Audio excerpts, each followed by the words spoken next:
What's up, good people, and welcome back for another Halo recap as we're ready to jump into episode 5 from season 2, Aleria. Terrell and I here. And we're gonna break all of this episode down. How you Sir, doing, Terrell? pretty good. How you doing? Pretty good, pretty good. The beginning of this episode is just nuts, man. Yeah. They certainly know how to get the action rolling. But after everything from episode 4, I mean, we were due. I mean, as the fans and as the audience, you're kind of due the justice to be right back in the war, because just Right. because Vanek died didn't mean that the war was over here. So yeah, we jump right back into that, and we see a lot going on. Chief and Soren. Uh, Chief is laying on his back half the time. He gets up for a couple of shots, but right back on his back. But rightfully so. He's wounded. He's mentally and physically wounded. Soren is doing what he does, and I think it's good to see Soren in the midst of action again, because while we've seen him more or less as a scavenger or as a pirate, you kind of have to remember and put some respect to my man that, like, he's war trained and war tested. So him being on the forefront just made sense. But it did kind of get me in the feelings, man. Chief calling out for Vanek, because I was calling out for Vanek too, and I know we all are mourning the loss of number 2, Vanek, who death is very premature. I don't care how you want to look at this. Yeah. Completely premature. But that still leaves Riz, that still leaves Soren, that leaves Chief. And what are they going to do? And he says, listen, we got to fall back, but fall back where? So, I mean, literally, it's almost like they're back to the wall, but they don't even have that wall. Like, at this point now, they're just done. It's looking really, really bad. And with everybody trying to figure out how they're going to retreat, Chief is still in there like, listen, I can fight. Let me go. Get off me. Meanwhile, Halsey's over there looking random as always. She always looks like she just has no clue where she's at.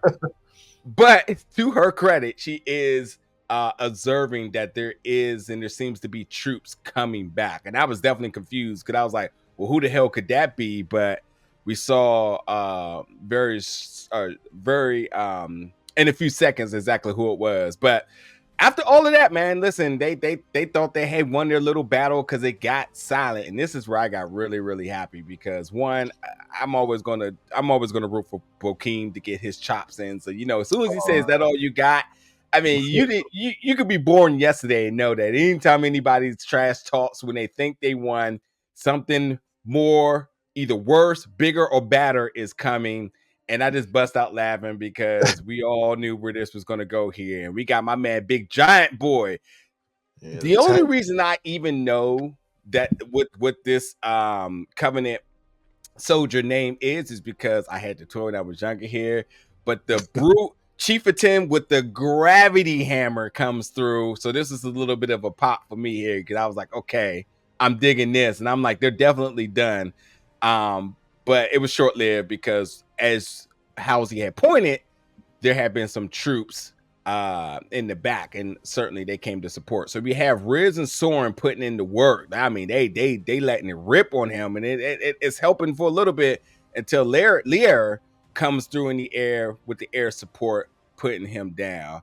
But then you all's favorite character comes through, Quan Ha.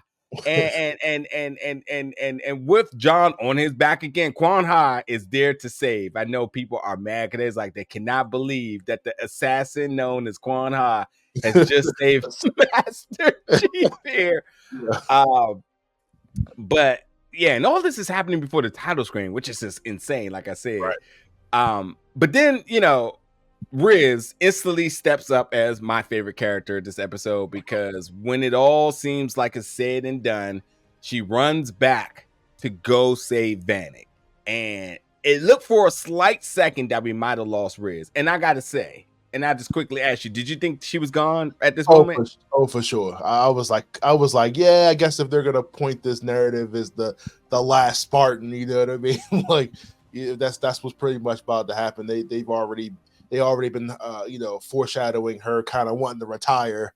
So, like, with her conversations. So, but yeah, I thought for sure she was going to die. After Vanek's death, I said no one's safe. So I said she's definitely done. But she makes it back coming through the shadows. And I was like, okay, Riz, only to get shot. But then as they are fleeting off the planet, Reach is done. We're seeing Reach gets the finishing move in the there. glass treatment. Yeah, just done. But with that being said, John once again on his back, calling out for his troops, calling out for Riz, calling out for Vanek. And just when we thought that was just going to be the end of it there, he's also starting to tap back into some memories. And this is one I did not see coming in my Halo deck of cards, is that he taps back into former Admiral Margaret. I always get her names. I always get her last name so messed up. Yeah, it's really hard to pronounce. Pogranowski in Halsey, and we see her more in a villain state of almost, and even to the statement of I mean, he doesn't see Halsey, but we can hear her. I think he can hear her. I think that's the voice. It doesn't show, but we see her, and she's definitely being asked, "What are you willing to do?" Whether you can understand the context of this conversation, they have definitely painted her as a villain here at this moment, and you just knew that this only meant something bad was to come with this, because this is an ultimate swerve. At this point now, we really don't know who we can trust. I mean, there's a lot of characters that are in that shuffle of where's their motive, what side are they on, etc. I mean, you look at Halsey, is she good, is she bad? You look at now with former Admiral Margaret, good or bad? Atkinson, bad or bad? Riz, I mean, not Riz, Kai, good or bad? There's so many characters that we just do not know where they stand. Even Makee, you can say, where does she kind of ally? Bad or trying to be good, struggling, she trying to get laid again, who knows? It's a very, it's to me, it's interesting storytelling, because we just cannot point to where these characters really where they really lie. So it keeps us guessing the entire time. So that's all that happened for the title screen. So I'll throw it to you here now. We had to me, in my opinion, a fantastic opening, really setting the tone for this episode. What was your thoughts about the opening? I mean, I didn't know how to comprehend. I mean, we're getting an episode where we're getting a mixed bag of characters that we've never really seen really cooperate with each other all at the same time. So we get Soren and John, we get Halsey and everybody that hates her. So I'm just waiting for somebody to come behind her, just pop her at the back, the whole time. But we got Riz and so many characters that we've seen cooperate. On top of that, everybody is just everybody's super vulnerable right now. Everybody is like at their weak points right now. They're not at their strongest while they're fighting this war. We got Spartans out of armor, and everybody's kind of dealing with one thing after another. Everybody is dealing with massive loss. Spartans, their whole thing is just, hey, oh, he died, let's move on. As John tells Riz that, don't do it. She decides to go back and do it anyway. And goes back and get Vanek, who's already dead, as we got confirmed the episode prior. I don't think we needed to show that again, but for whatever reason, she disobeyed an order, went back and got him, just in the process of her getting hurt. But it's just cool that because I feel like in the last couple episodes we haven't really picked up from where we left off before, at least not directly. Like, it was usually like a little bit after. But we get an episode that directly picks back up from the last, and then we continue on. Because like you said, I mean, it's still a war going on. And, this episode's all about dealing with massive loss and grieving that. But, I mean, I'm glad that we were able to, again, get the Quan Ha show, like you said. Quan Ha, because, man, I mean, you talk about a glow up from the first season where she was kind of playing like the damsel in distress role to now being like a savior of the Spartans, which is like wild. It was like, whereas though, like, beginning that whole season was like John pretty much protecting her. So just kind of seeing like the power balances change from the characters that had all the power to it being the baton being passed to like the secondary characters that are now leading the show. Soren's wife, Quan Ha, other characters that we were not paying attention to, that they're getting way more screen time and they're driving the story. But no, the opening was definitely it was definitely crazy. Yeah, the only thing I would say is that like it's hard to say what's a direct order nowadays because now that everybody's sort of unchipped, people are just going out on their Yeah, they own just do what feelings they want to and do. Yeah. in their own merit. Yeah, and I'm not mad at Riz, man, because we see that there's a more humane side to everybody outside of John, who's still learning. This was even when you go back to last episode or the episode before last when he went and had dinner with Corporal Perez's parents, and he was kind of learning what it meant to have that family, that communion, and so on. And then last episode, he's like, "Yeah, they dead, forget them," and it's the same thing. It's like these are your friends, these are your people, and I know you got this job, and I do like in the fair balance of them making it very clear that once you join the Spartan program, you're dead inside. So like I Right. understand what he's sort of struggling with that, but I think that like we as humans view these things through human lenses. So you're going to see John as sort of awkward because he isn't human per se. And so like we're going to continue to have that dynamic of the folks that are human around him making human choices and him as the Master Chief making the robotic soldier choices that's always going to have not only conflict between characters but inner conflict for self. So I did like that, and I'm not mad at Riz at all because that's their boy. Go get him. You ain't going to just leave him like that. And I do love the dynamic with Quan Ha later on with that. So yeah, crazy opening of the episode here. Let's get into the rest of it now. So we have Makee, who this entire episode just arguing with Arbiter the entire episode here, and he's obviously just impatient. He's just like, this is not a complete mission. We failed. She over here. First of all, it is interesting. It's two things interesting. Her shedding a tear was what? What did you think when she shedded that small tear for a second? Maybe when I saw that, I was like, maybe that small little bit of like her humanity, like her human side, like she felt some type of way about that, like but she realized was like, look, this is I got to stay alive, you know what I mean? Like I got to do what I got to do. So it's not, but like I think that's exactly what that was. I can't tell if that was specifically for John specifically, who she doesn't know is actually if he's dead or alive, or maybe she does because they got like some weird sense thing they got between each other. Or like I said, her just shedding a tear for that human side of her after doing what she just did, killing all those people. So yeah, sucks. I agree. And the last thing that I would even consider is that she knew that she felt the mission. She knew what was to come. I thought that for a second, but then I was like, nah. But it ended up sort of being that at the end a little bit, Right. I was a little confused about that because when they said failed the mission, I was like, looks like a mission success to me. So I'm like, did I miss something, or were they supposed Arbiter to? doesn't care. Listen, the Arbiter does not care about, and the Covenant do not care about humanity. Don't care about and that's the thing. As we know, they have endless soldiers to dispense. They don't care about that. They don't care about the bodies. They don't care about the bodies on either side. They came there for two things, and they only got one of them. So with them being able to only get one of the keystones, they're like, this is a failed mission. We got to go back. We got to try to make good with this. So it is, again, it's interesting to kind of see the value of like perspective from everybody that's attached to this story. Is that a normal military mission, you would say, yeah, we destroyed that place. They're crippled. They fled. We won. Some other folks may say we didn't get what we actually achieved. Yes, we got Cortana, which what does that mean to them? Nothing.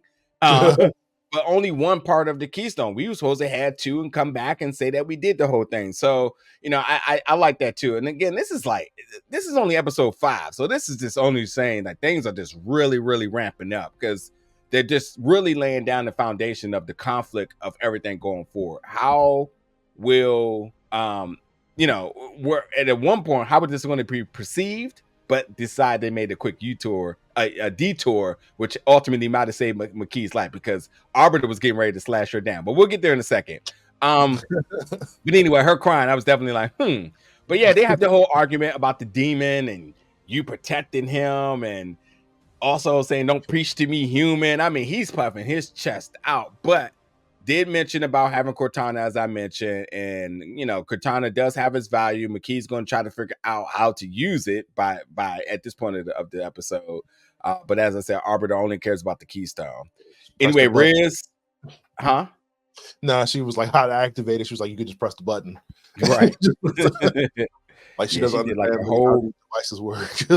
she did like a whole ritual and seance and just like you could just press the button. But anyway, they're on the ship now. And Riz needs surgery. And Chief is blaming himself because he says he went back for me. Um this is a little bit of egotistical statement by Chief, because Chief says that she went back for him because of me, because I've been pushing her. And that's not at all what happened here. This is just her because that was her friend. It had nothing to do with him pushing her to train a couple of episodes back for her to complete the mission, because Vanek wasn't part of the mission once he was dead. As he mentioned, he's just a body. So Chief is just all over the place, you ask me. But anyway, he did put into perspective talking to Halsey that like they left us down here to die, like, and he's just in complete shock, both physically and mentally. He has a fever and everything, and Halsey's playing mom as she always does, and he needs to rest. But he basically has been saying, which I'm sure every fan that's about to say right now in the comments, if you haven't said it already by listening to this, if I only had my armor. But here's Halsey again, like on this weird dynamic of saying, like, listen, Reach, it wasn't an accident, it was a plan. And says, you know, this whole we thing, he says, oh, now it's we. And she says it's always been. Okay, so with this now, we have to evaluate where Halsey stands with this. Is she truly on side of the Spartans and the UNSC, and or is she still out to play the long game for some self-motivated plan that she got? Nah, I mean, definitely. I mean, there's no Halsey without a long-term plan. There's never like a plan B. You know what I mean? Like they've already made that very clear. But what they have not made clear is what the overall of what Master Chief is, why he has the name, you know, the demon, like what his overall plan is, and what makes him so special from the rest. They really haven't gone into like real explanation of that, because we've heard it not just this season, but like various times in the first, and we've never really gotten like the why. Why did Halsey go out of her way for him specifically? Why did she need Soren gone to really, you know, manipulate and get John to where she needed him to be? All of this is like really starting to fold in into, you know, they were about to say it. we didn't get an explanation as to like why John is the masterpiece. Why does John and Cortana have to be, you know, together? Like, you know, we're getting a little bit more of what makes this guy so special, but yet I feel like we're not going to get it till the end. Be definitely nice to know why, though, if Halsey is such a big key piece, why was she left on Reach? Why was, you know, the the UNSC does what they do? Well, Why hold would on. Let me answer a few questions. I think I got some answers to. One, because I feel like they value Cortana more than they value Halsey, and I think they left her? They left yeah, Cortana though. yeah, for sure. But that wasn't all initially the plan, though. You know, I think they wanted to. I don't know. It was a little bit of both, actually, because they put Halsey in captivity and wanted to use Cortana in order to tap into all she knew. So they were definitely trying to pry as much information as they could about her. And so yes, there was no joint plan in terms of the Covenant and Atkinson in terms of how this strategy was going to go about. But I think, you know, time was ticking, time went up. They end up leaving Halsey, but I think they might have got what they needed, at least from the Halsey Cortana experiment, to get what they need going forward. That is to be still revealed, if you ask me. But I think when it comes down to Chief, as Halsey mentioned, like, I didn't pick you, I found you. So I think it is going to have something to do with that neural sync and how valuable it is, and how Cortana and Chief are paired. Even with Makee saying later on in the episode that, oh, you can still tap into his memories. Y'all are like linked. So I think there is a measure of AI and human compatibility here that we're eventually going to get full exposure to, as to why and why and what makes him so special and what made him ultimately the Master Chief. But yeah, I agree. I don't think they're going to wait. I don't think they're going to give us that too early. I think that it's going to keep giving us little tidbits in conversation, in conversation and passing, and then there's also ultimately going to make sense like down the line that like, hey, this is why. But we'll see because I think that the biggest thing is with Halsey is she is of value. You've been saying it the entire time, but can she be trusted? Is the other thing, you I know? mean, she's got nothing left. I mean, then again, I can't Makes say her that. dangerous. Yeah, I was gonna say. Because we the cloning and all that stuff like that was all for Cortana. Cortana was perfected, or at least to what we know, Cortana was perfected, and they did what they needed to do with it. But I feel like we never really got the full extent as to what Cortana is or what she can do.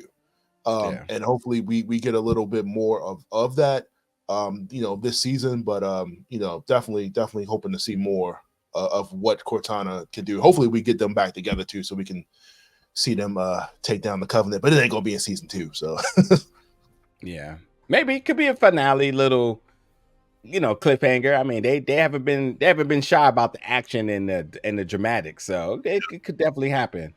But anyway, as you mentioned, with Makee working with Cortana and talk about, what are you to him? Not who are you, but what are you to him? And she talked about we work together. So Cortana definitely isn't somebody who just blurts out anything. She's very calculated in the information right. she provides. But I do love this dynamic, and I hope we have a little bit more of this next episode. Cortana and Makee, as they seem to have some moments against each other. I mean, Makee, speaking the native language, the Covenant native language, and Cortana's like, yeah, I also can do that too. So what's good? So I would appreciate if we got a little bit more of that because it was getting a little sassy between the two ladies there. But now John is awake. Quan Han and Soren is above him. He's been out for 3 days. Riz is still under. They are on their way to Aleria, which is the title of the episode here. We also do see Vanek body covered, and John doesn't want to see him, and he says it's just a body. But Quan Han says that's your friend. I ain't gonna lie. I'm not too big on the body stuff either. So like I was like, yeah, Cortana, you're a little creepy. I mean, Cortana, yeah, Quan, you're a little creepy there, wanting to stand over his body every day. Like, really? But she was pushing her personal like whatever onto him, and that's just not how he operate. You know what I mean? Like that's just that was, again, I wasn't understanding that conversation. Maybe that just was to make her feel better about all the death and destruction. But I don't know. As far as and I will say, like, it ain't the only reason why it ain't overly weird is because I think there is a level of grieving for her, but also a level of like respect and honor to him for what he's done. She wouldn't be where she's at without him. And I also think that, like, Spartans are all put on a high pedestal. So, I think this is a little bit of customary, but like a little extra special for her, just considering Quan wouldn't even be where she's at without what they did in the very, very beginning of this series. So, but standing over his body every day, chill, girl. Nah, that's a little weird. They had that on ice or nothing. Like it was just he could put. Nah, I'm a pass. So anyway, they get to Aleria and they're getting Riz off the ship, and Halsey is stepping right into what she does best, calling the shots, letting her know what's going to happen with the surgery, and even letting the planet surgeon know that like you ain't doing nothing if you ain't sterile, so get yourself together. But cool to see Halsey really do what she does because that's who she is. She doesn't take orders. She's always wants to be the one calling the shot. So. But after that, though, we get back to Soren and Laera, who is asking about Kessler.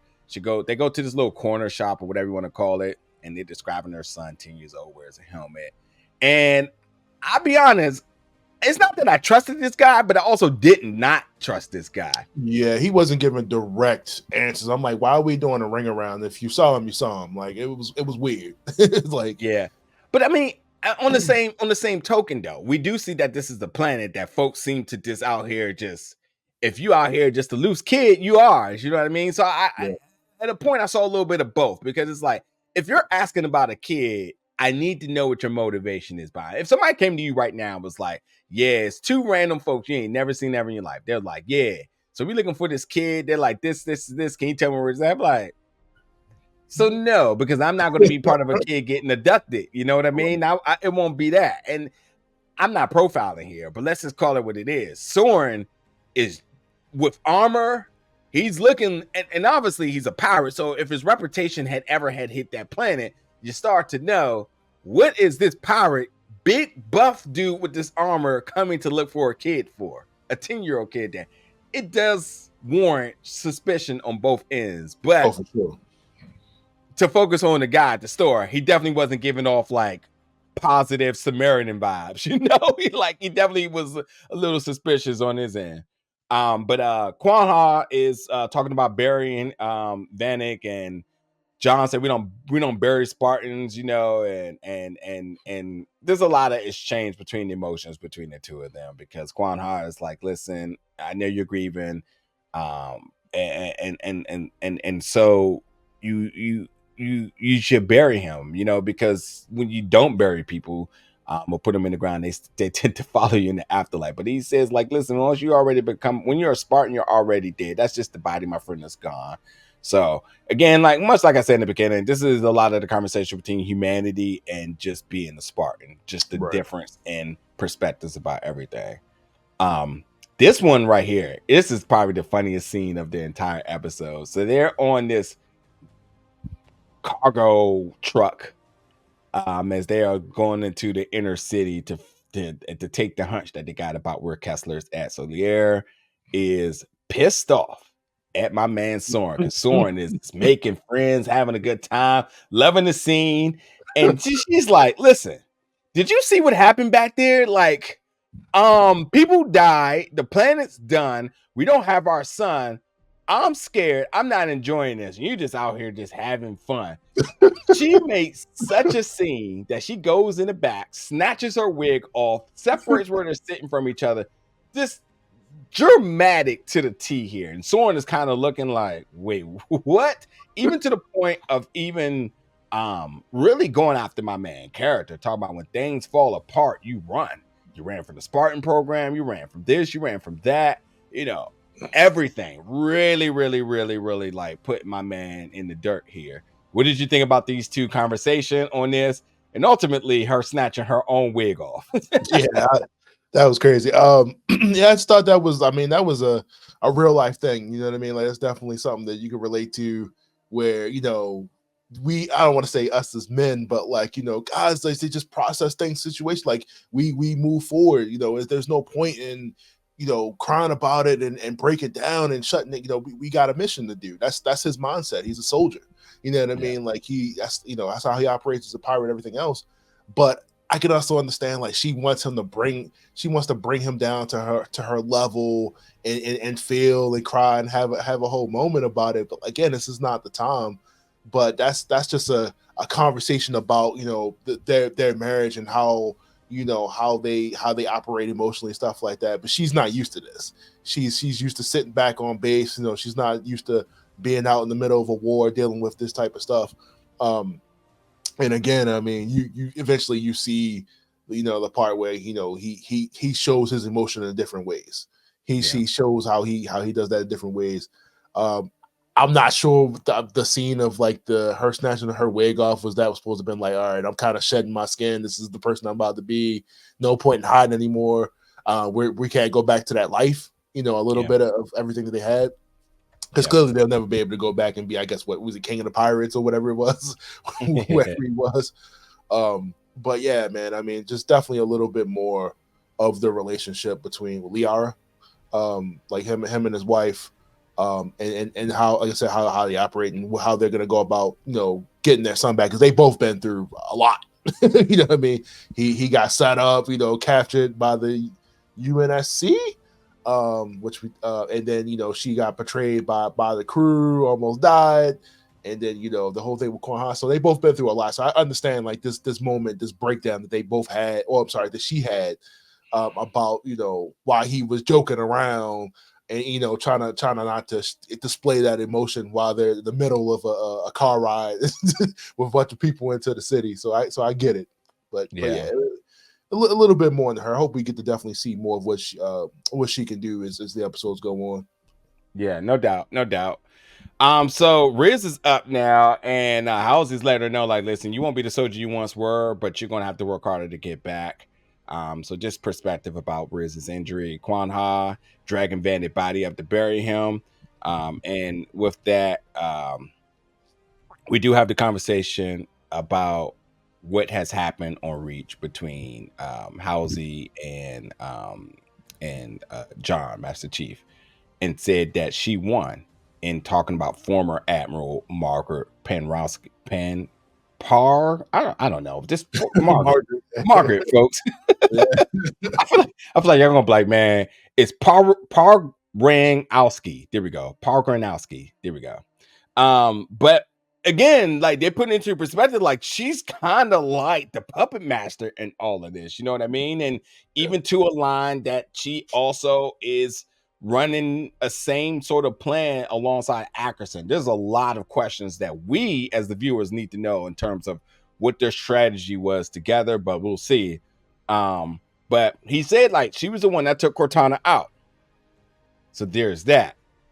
But anyway, get up there to bury the body, Quaha, and then we got these other folks coming up, and they're like, man, we're gonna burn it because we're not going to put it in the ground. I think in Aleria, I think there is this level of respect and just appreciation for how sacred the ground is. Because when we talked about like if you claim ground out there, it's yours for free. You just have to build on it and do what you want to do. So I think there's a change in culture here. But what I did appreciate about this is it is a conversation about the cultures. We're going to continue to get in that about how different things are ran on different planets and whatnot. But what this is though, they said, listen, these folks are up there. They said we want to send them all properly. They want to burn him. And Quanha even telling John that like this isn't death, this is loss, which I think is a powerful statement as it is. And he makes a statement about wanting to put him in the sky. Now, this is any thoughts about that really quickly? Yeah, I was weird. I was like, where did these people come from? It just came out of nowhere. It was no way that she didn't hear them come up on her. like, did they teleport there? I just thought that was so weird. Or like, were they like just locals in the area? It was just weird that they caught her by surprise. You know, the master assassin that she is.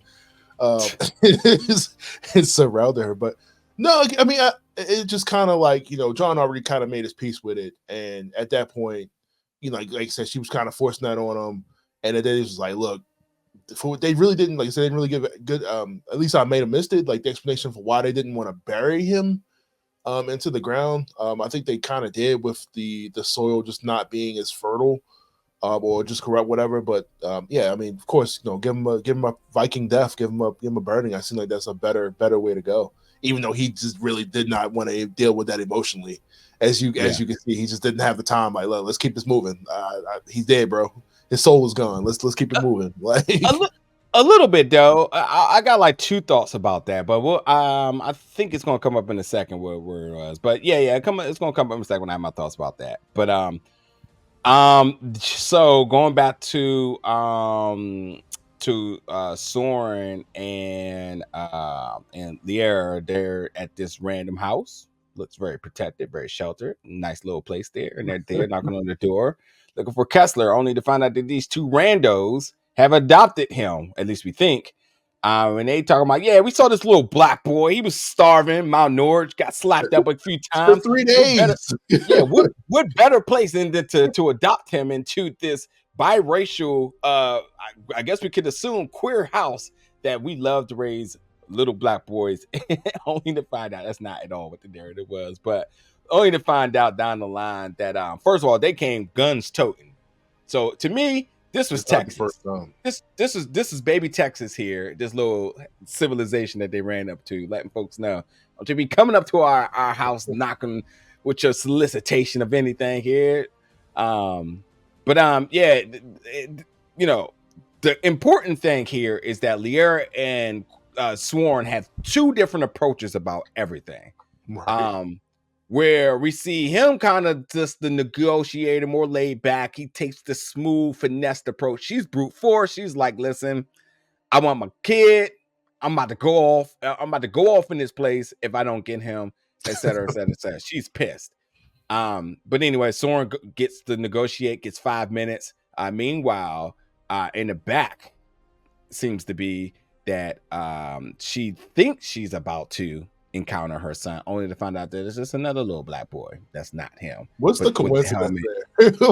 What's the coincidence? I mean, I don't think it's a coincidence. I mean, it's normal. I mean, how many times do you have a spotting of I think I've seen this person and it's not them? So I mean, they do that a lot. Where it's like that scene where they're running around and then like they finally stop and they catch them. But I'm saying the coincidence, this is also another 10-year-old black kid. I don't think he's 10. That's the thing. I don't think he's 10. Man. Yeah, I mean, he's not 10. He's not a grown man. Yeah. He's not 10. He had full facial hair. No, he did not, dog.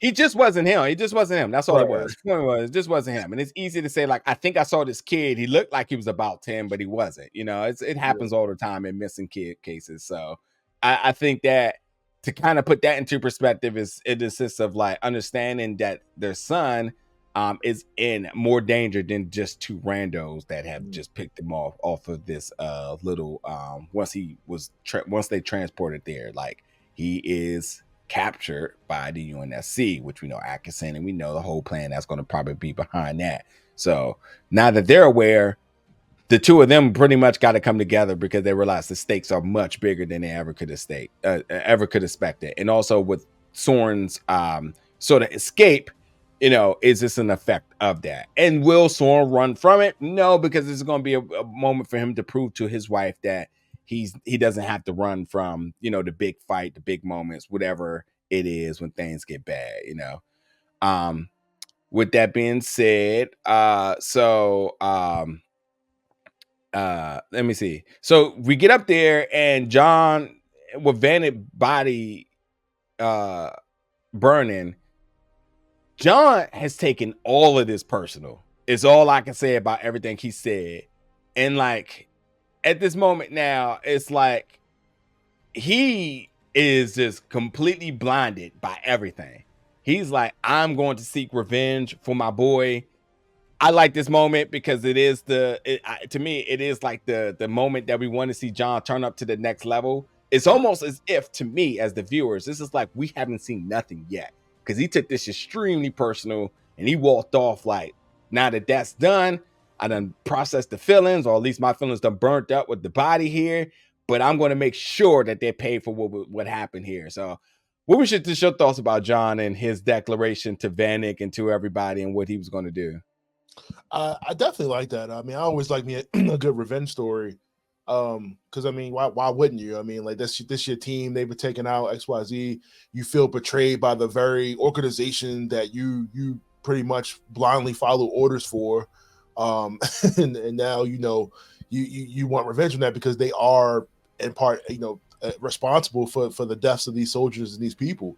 And you know, this is his way of processing. It's no, like I said before, it's no time to sit back, cry about it, sit back and you know, have a whole kumbaya moment over the fire about, you know, it's time to, you know, figure out how you can get yourself back at 100%. But I also like this show too because it almost kind of splits the show in like two parts, where it's like, all right, this is you know, this is like the kind of like Metroid joint where, you know, you got to get back your powers, you got to recoup your strength, you know, and then take on the big bad and the boss. This is also like, you know, a very good moment to see, like you said before, more of John's human side. You know, he actually cares about these people. If he still had that chip in him, if he still had the joint in him before, would this have been the same reaction? You know, definitely interesting to see him still becoming more and more a little bit more human while retaining that Spartan side of him about certain things. Like, you know, hey, I really care, but I'm not gonna let that cripple me. Let's keep it moving. They know what to do. But like I said, I mean, it seems like they're trying to take more and more big power pieces off the board. You know, rest in peace to my man Vanek, man. That sucks. Really was hoping he would he would be there more. Because I mean, from my perspective of this show so far, they make it seem like that the 4 or 5 of them were like kind of like the only Spartans. Like we know that there's more, but they're like the best of the Spartans, which makes it even more confusing as to why Riz, Vanek, and John, who are like the poster kids for the UNSC, why would they be left behind on Reach? Okay, I'm sure you know. Okay, let's reverse this a little bit here. What do you think? Why? I mean, they're the Silver Team. They are not only just the poster child, but it's the Master Chief and his crew. So, like, Right. if you do have some plan in terms of, and as we see at the end of this episode, there definitely seems to be a willingness to change the turning up the page here. Remember that Master Chief's emotions have been always in question. His psyche has been in question. And if that is in questions, and you know you're not going to be able to get him, Vanek, or any of them to sort of abide by the plans going forward, then you have to dispose of them by any means necessary. So you leave them in a situation where they're not going to win. You put them in a situation where you get them off the board because of they're unwilling to buy into what the future of everything is going to be. And again, you take a look at what this is with Per Renowski and Ackerson and what their plans may be going forward. If Chief ain't buying in, if his troops who are loyal to him aren't buying in, then you have to get rid of them. We only see that that Kai seems to be the lone wolf of it, is because Kai has sort of always questioned Master Chief and his action, although she got the chip taken out of her too. So it is a little bit of an interesting dynamic, but you know, Kai's been playing double agent this entire season. So that's just kind of how it is. But yeah, listen, you say like they're not the only Spartans, but like they are the top tier team. And also don't forget either that Cobalt also was sent to get killed. So a lot of these, at least to your questions, I think some of that has already been sort of answered or at least addressed as to what ultimately is the grand scale picture for what they're trying to do. Yeah, it also make it kind of confusing too, because my interpretation was that they couldn't replicate the Spartan thing without Halsey, but that might be answered later down the line as to how that would be possible, if because that's kind of like their only real defense against these beings that already have super strength. So like what are we going to do here? How are we going to defend ourselves? But like you said, there's more to come. Yeah. So anyway, while this is happening, Quan Ha is approached by a face that we have seen in episode 1 of season 2, the mother. And the mother says, I speak for all the planets. And first of all, Quan Ha's like, where's everybody at? Who is talking to me? Oh, you are there. And she goes back to Mardigral and going talking about that and mentioning that you are the last of the Haas. I mean, like this at this point, like Quan Ha is being like enchanted here by her purpose, even proclaimed as the name the protector. So Quan Ha, whether you folks like it or not, seems to have a bigger mission here than what she is aware of. But yeah, the mother comes back and lets her know that you are the protector, and they're calling upon Quan Ha to fulfill a mission here. But anywho, Makee is wondering why are they back at the High Charity. And again, they've just been arguing all day. Arbiter and her has been arguing all day, and he's like, listen, man, it's a wrap. We might as well go back. Good luck. Maybe if you give him that little AI thing, maybe that might smooth things over, but I don't know. But anyway, he's even frustrated with her, keep talking back, and I'm the chosen one, da da da da da. He's like, yeah, so listen, I'm not going to smack you, but I am going to strike you down with this energy sword, and we'll just let it be. But right before that happens, what do you know? Cortana comes to the rescue, and I think this is the moment that we all have been either waiting for or we knew it was coming sooner than later, but we get a glimpse at the iconic Halo array, and that only means that is where the next destination is going. And although this doesn't happen immediately after the scene, Arbiter makes the detour away from going back to and pretty much giving Makee on a silver platter to the High Charity, and looks like they're going to make this detour because this is the location of the last piece of the keystone, because that's the only thing he cares about. So that's easily what she must be aware of, and that's what he questioned. He said, hey, can this thing tell us where the keystone is at? He said, I don't know, we got to see. I mean, she doesn't know. So it is a little bit of shooting in the dark here, but with that being said, he does it, and they're gonna make this U-turn. I guess that's where we're gonna be at next episode. We'll see. And Makee's like, you must believe in me. I'm the chosen one. Okay, whatever. That's part of the agreement. I need you to acknowledge me. Yeah. Which again, they have a conversation here too about he was the one that saved her, but not like in like explicit detail as to how she survived. Like it was that like one of those tanks from like Dragon Ball Z or something like they put her in, or like how was she able to like survive that? Because she got shot like again by Reyes. Was like, look, I confirmed that shot. Like that was me. Like, yeah. So like no way she should have survived that. So, but maybe next episode we'll get a little bit more detail on that, because right now it's still really, really vague. And it's the what and why. It's the why she, what's going on with that. Yeah. All right. So another funny part of this episode, coming back to my girl Laera here, as she is creating her own Lucille Walking Dead. Because I mean, this is true, very instinctual mother vibes here, where she's just like, listen, anytime I feel like my boy is threatened, I'm going to do whatever I got to do. And she's threatening this guy to get the true information, only to find out that he was taken by the UNSC. So we talked about it earlier, but that's what we got confirmed.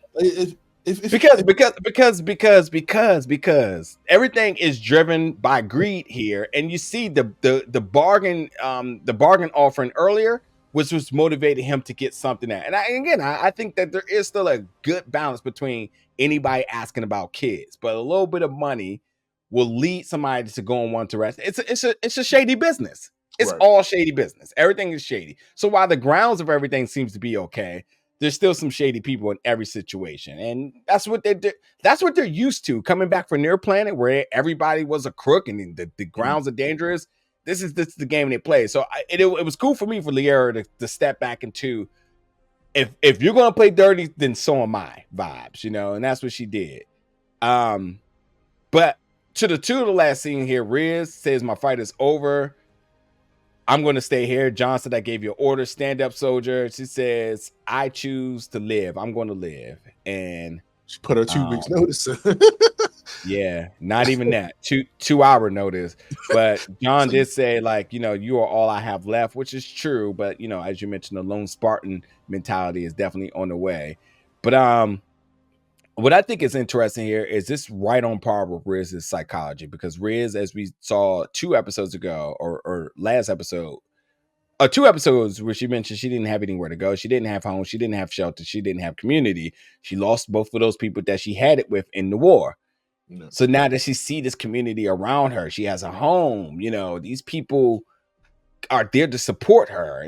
She sees a purpose more than just fighting, and she leaves her dog tags there, and that's it. And Halsey picks him up and kind of looks like this is just what it's going to be. So it's Halsey and it's John, and we'll see where it goes. But I'm gonna say this: don't quite count Riz out. I think we see a return of her soon. She just has to process the things her own way. So last thing of this episode is Kai. Oh boy, in her suit, walking down the armor. We see all the glorified Spartan paraphernalia and et cetera, and she's on planet Onyx. And that was Atkinson right there, right? Mm-hmm. That kind of gave her, okay, this kind of a different weird angle there. But she steps out, and she has an array of troopers ready there, and it looks like she puts her helmet on, and she looked like she's ready to lead. If I didn't know no better, this is definitely when all of the clones got delivered to Darth Sidious. That's what I was about to say. The whole Clone War scene. Oh man. Because honestly, they did this. They honestly on Reach. They did this put in order 66, and they just shut everything down. So. But what was your thoughts about this last moment here? No, man, I honestly don't know if she's also being manipulated in this situation too. Duh. I don't want to. I don't want to just be like, yo, she a corporate sellout. Like there's no way. Like, oh yeah, we just dipped on the chief. Like, you know, what I mean, that's family. There's no way. Like, there has to be a different narrative that's being told to her, because from our perspective, it just looks like oh, she trying to get this promotion. You know what I mean? Like, you know, she's been working with Atkinson since episode 1. You know, we still haven't got that void of time kind of filled in of like where her relationship with this guy, like what was going on within those couple months. And then why hers? Like, she just like easily controlled, and she was the one that was getting on with the program. She wasn't as emotionally unstable as the other ones. Like, you know exactly why. But you know, you see her put her suit on, and it's time to go to work. So, you know, we finally, hopefully we get to see what the actual plan is for the UNSC that somehow didn't involve Admiral Keyes and you know, that I forgot her name, Halsey. Why not? Why not? I mean, Admiral Keyes kind of had his end moment, and he was like, "Nah, f you." So he missed his ticket on the boat. So that was kind of whatever he was supposed to go. But yeah, I'm curious to see like kind of what goes forward with that, and how this new team takes back this fight. If now that we're getting more Covenant action. Yeah. Well, you all, we have wrapped up this episode recap, review, whatever you want to call it here. I will be back next week for episode 6. Let us know your comments about this episode, the things you liked, the things you didn't like, all of it. Just be a part of the conversation in the comments below. We know y'all always going to have something to say. And also, folks, if you're on episode 5 and you're talking about I'm done watching this show, to me, you're just being facetious. Like, there's no reason for you to have watched a whole first season, 5 episodes of this season, and still talk about you hate it. You hated it last week. You hated it the week before. You hated it the week before. Why are you here on episode 5 seeking out people's reviews and recaps to just express that you hated it? It doesn't just make sense. Weird, yeah. But there could be things you like. It could be things you like. There could be things you don't like. That's all fair. You can just talk about that below. But like, this don't come in off the pure hate. Like, it just doesn't even make sense. But whatever. Anyway, thank y'all for watching. We'll see y'all back next week for another Halo recap review show here at Big O Built Media. Thank you for watching, folks. See